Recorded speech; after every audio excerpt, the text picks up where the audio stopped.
Hello everyone, my name is Victor and welcome to this presentation. Today I'm going to talk about a very specific and critical aspect of globalization.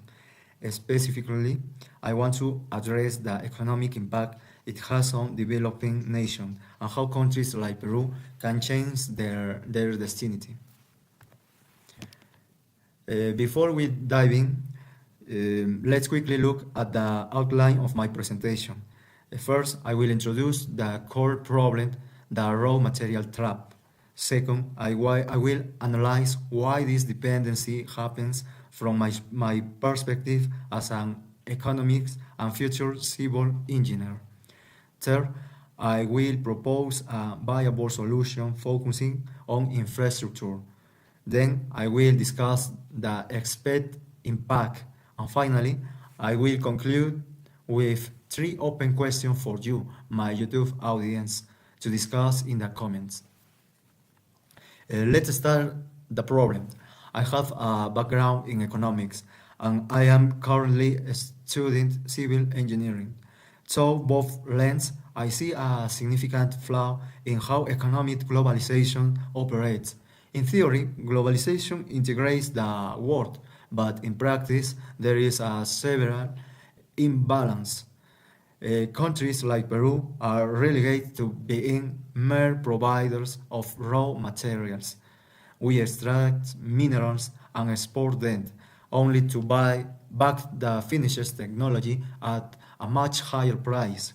We are completely dependent on the decision on the technology produced by more powerful countries.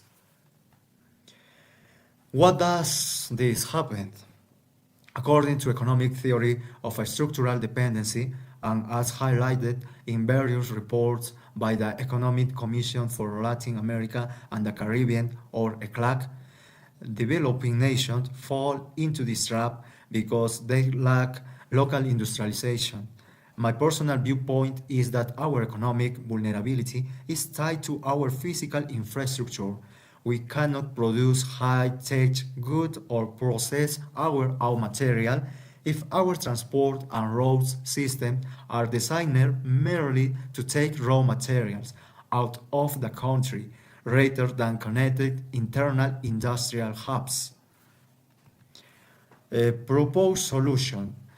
So, what is the viable solution? The power to change this reality depends entirely on Peru. We must shift from just extracting to adding value. This requires a massive strategic investment in civil engineering and infrastructure. Specifically, my proposal is to develop specialized industrial corridors, efficient transport and road networks that connect mining zones directly to new local technological and processing hubs. Instead of just exporting copper, we must build the roads and facilities needs to manufacture technological components right here in Peru. The expected impact of the solution would be transformative. By building this infrastructure and adding value to our research, we would create thousands of highly skilled jobs. Furthermore, we may benefit in that we would break the cycle of dependency. We would no longer be entirely at the mercy of global powers. Peru would achieve true economical resilience and technological sovereignty. Conclusion.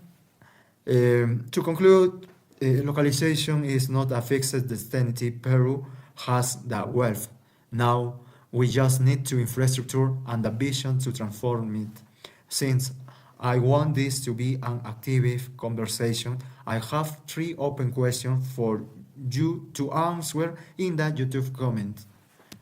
Do you think developing countries like Peru can truly break free from technological dependency?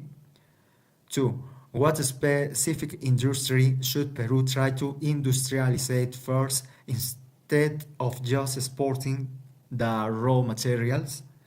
Three, how can we, as citizens and future professionals, pressure our governments to invest more in local infrastructure and technology? Thank you very much for your time, and I look forward to reading your comments.